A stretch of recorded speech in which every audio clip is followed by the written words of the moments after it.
Confronting Domestic Violence is a 501c3. All contributions, volunteers, and sponsorships are welcomed. It takes a community to make a difference. Nobody should suffer alone. Please scan the QR code.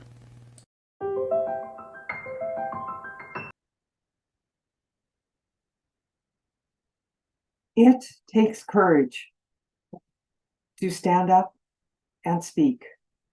And it takes courage to sit down and listen. Some will hear and not listen. Some will listen but not understand. And some will understand but not act. What will you do?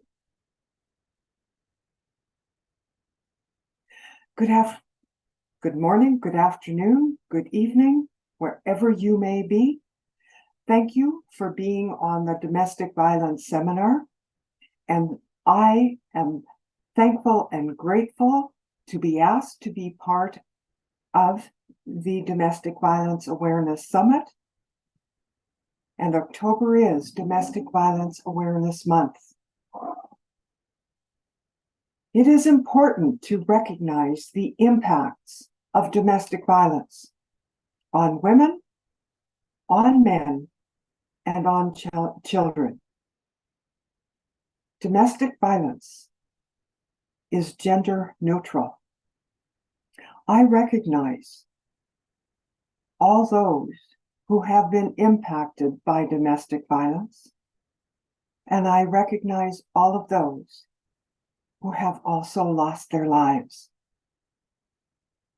It is time, so time, that domestic violence be done away with, and we begin to really understand what it takes to have healthy relationships.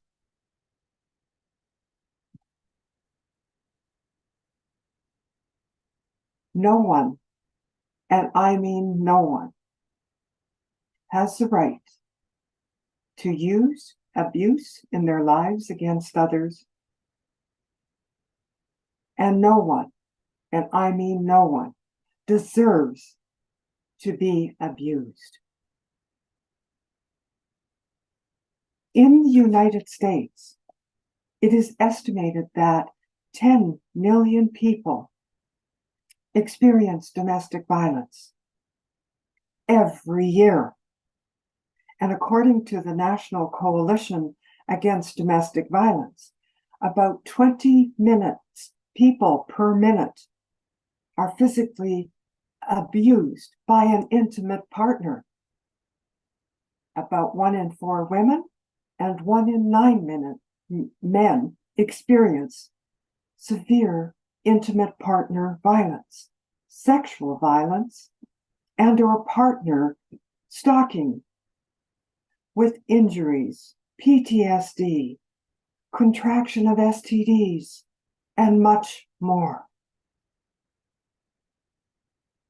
As I said earlier,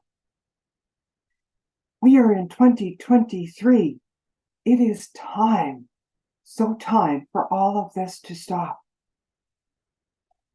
So when we look at domestic violence, from my perspective, as I look at it and research it and study it and understand it, it's like we are looking at it dead wrong. And my perspective on that is this. We continue to look at domestic violence and how it impacts. And we look at that as everyone as being victimized. Yes, in instances of domestic violence, an individual is victimized. However, let's also look at it from a different perspective. Let's begin to look at someone who has experienced domestic violence as being a hero. They are a hero when they are in a relationship, and they are a hero when they recognize that they must leave the relationship, and they leave. Sometimes they walk away, and sometimes they run away. Whatever it might be, begin to look at yourself as a hero in your own life.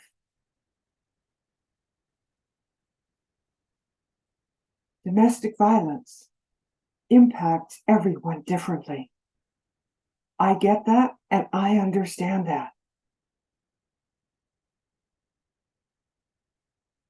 What do the following statements mean to you? Think about this. Real men figure it out. Real women figure it out. Real men aren't a burden on anyone. Real women aren't a burden on anyone. Real men are successful, and real women are successful. Real men sacrifice everything for their family, and real women sacrifice it all for their family.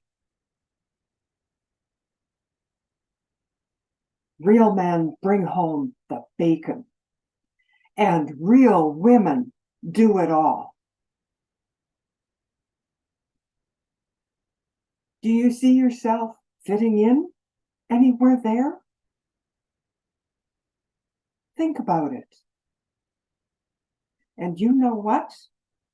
Men and women are often all of these things, but tragically, it is often at the expense of their own well-being, their own mental health, their own relationships, and because at the expense of their own fulfillment. Why? Because so often men and women get stuck in their heads. They get stuck at that place of being a victim, of something being done to them, or of something doing something to someone. It is so time to step away. It is so time to step out of being the victim, to be the hero.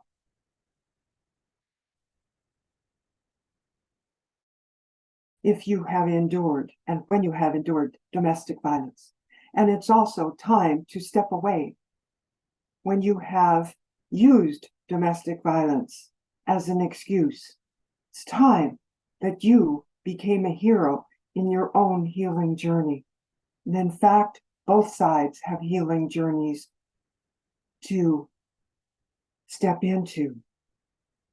Today, for an outcome, I would like you to recognize that you are a hero in your own life. As we go through our time together today, I want to look at that it takes courage to stand alone. It takes courage for your life to flow, and it also takes courage for you to be the champion of your own life. Now, may I share my story with you?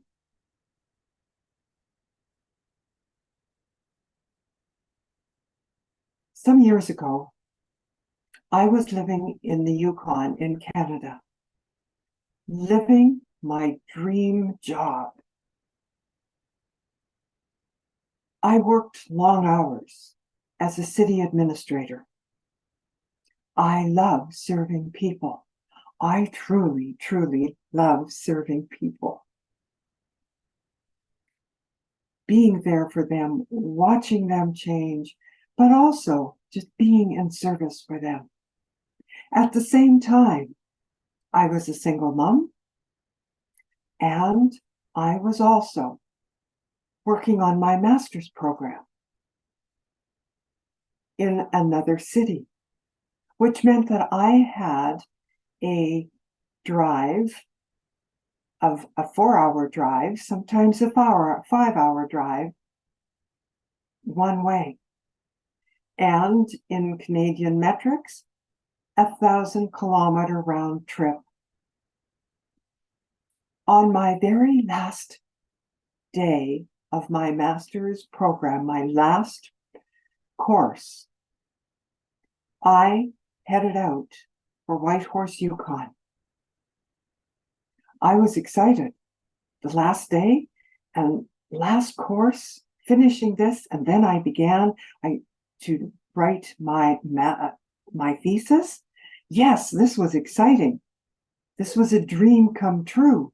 It had been 2 long years of continuous travel, every weekend or every second weekend. On this last trip, on a beautiful September Friday afternoon, I came out of a really intense daze, not knowing where I was going, not knowing even who I was. All I knew was that I had a steering wheel in my hands.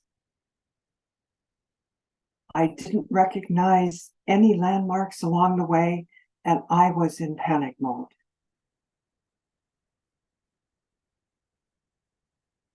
Something told me to calm myself down.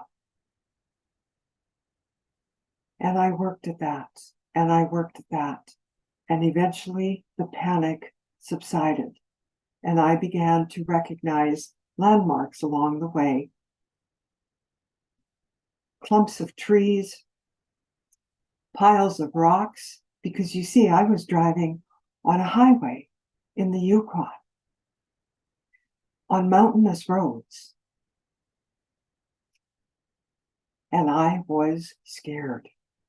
When I got to Whitehorse, I immediately called my doctor because I knew that there was something wrong with me. She answered the phone on the first call, and I explained to her what happened. And she said to me words that I will never forget. Carol, you have been under immense stress. Yes, in the last several years, well, quite frankly, for your whole life. And if you don't do something about this, she said, I'll make you do something. I will put you in the hospital where you will be forced to do something about this. Those words just about created another panic attack. However, I heard her loud and clear. Yes, I was in full-blown burnout, dealing with mental health issues. I was a mess. I also had a daughter that I was still raising. What good would I be to her being in hospital? What good was I in this mess that I was in? You see, yes, I had become a workaholic over time. I had not dealt with my childhood trauma of sexual assaults.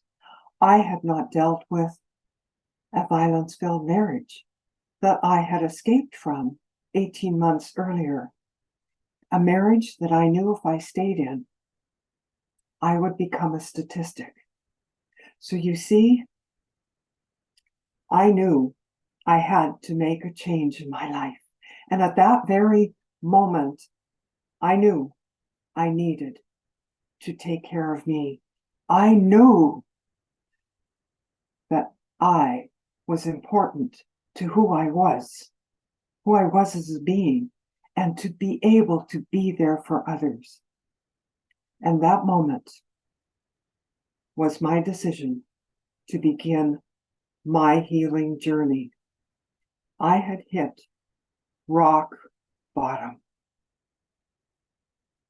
There was nowhere lower that I could go. I completed my coursework that day. And then I also made a second decision that I would, however it was going to happen, I was going to complete my thesis. And I also called my employer to say, I needed time. I needed time for me because I was a mess. It was at that point that I also realized that it took a tremendous amount of courage to stand alone.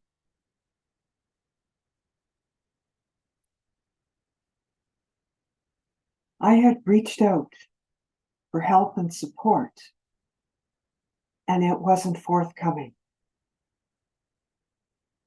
And I had to dig deep inside me, like deep inside, to find who I was and what it is that I could do to move myself forward. And I did, one step at a time, truly one step at a time, unearthing my vulnerability and my authenticity, and knowing that it was okay.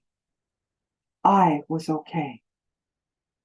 I was there for my daughter, and I was there for me through the muck, through the discovery of letting go of the muck and of the void I felt inside of me, and began to work towards my fulfillment. Yes, one step at a time. And the gift that I received for that was to complete my master's. And another gift that I received was on the day that I completed my master's and got it off to the University of Southeast Alaska. I also received the gift that I no longer had my dream job. But you know what? That was a gift, because it had me realize that even though I had come through domestic violence and I was here working on me and healing me, that I now needed to move on to the next chapter in my life. And you can too. I know you can. And so really from deep inside of me, that courage really began to blossom bigger and bigger as I moved through my courage and my mental health issues and my burnout. I knew that I needed to allow my life to flow as you can allow your life to flow. Reach in to your heart, allow your heart to open, and allow your courage muscle to fill, absolutely fill up that space where you have kicked fear out. And you've kicked fear to the back of the bus, because quite frankly, fear has no part of who you are. It absolutely does not. And as you allow courage to flow in and fill you up, you pull off the masks that you've been covering your face with for a lifetime. You look at the triggers, that have kept you stuck. And those triggers might be words that other people have said to you. And you know that those triggers, yes, they're yours and they're for you to have a look at, but quite frankly, just allow your life to flow and say goodbye to those triggers. because they belong to someone else. And you have greatness inside of you. Just allow you to blossom, because I see it in you. I see the possibilities in you. And you will have stories that can keep you stuck. However, allow the courage muscle to surround your heart with love, to lead your life in flow. It will happen one day at a time. Truly, I know it will. And finally, be the champion in your own life. Yes, be the champion. Claim that inner power that is yours, not the external power that's out there, but the internal power within you that each and every one of you have. I know you have it. And how do I know? Because I work with individuals through my coaching programs, through everyday life. I see the possibilities. I see you in all your greatness. Yes, I'm very passionate about this. I'm very passionate about seeing you move forward with your life and begin a business or go back to school. Whatever it might be, to build up your toolkit, because you have the greatness inside of you. Who you are is you. Who you are is not the experiences that you have come through. They have helped build your character. Absolutely, they have helped build your character.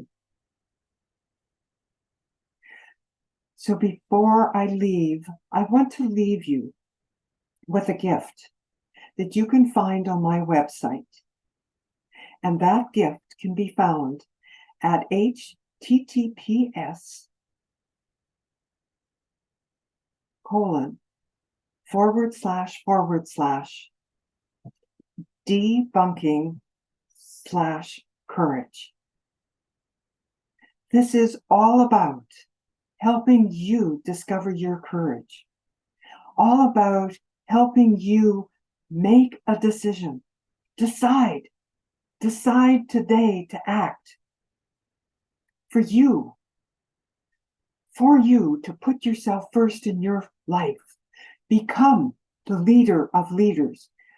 It's important to be the leader in your life and not allow others to lead you. And no, it's not selfish. Absolutely not. And that's for a talk of another day. But reach out, get my gift, accept my gift. I invite you to it, and I invite you to step into your courage. You have come through a journey of self-discovery to be that leader in your own life. Thank you for being here with me.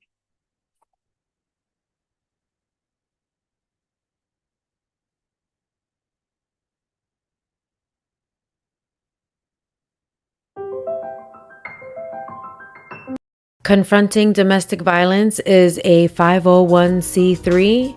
All contributions, volunteers, and sponsorships are welcomed. It takes a community to make a difference. Nobody should suffer alone. Please scan the QR code.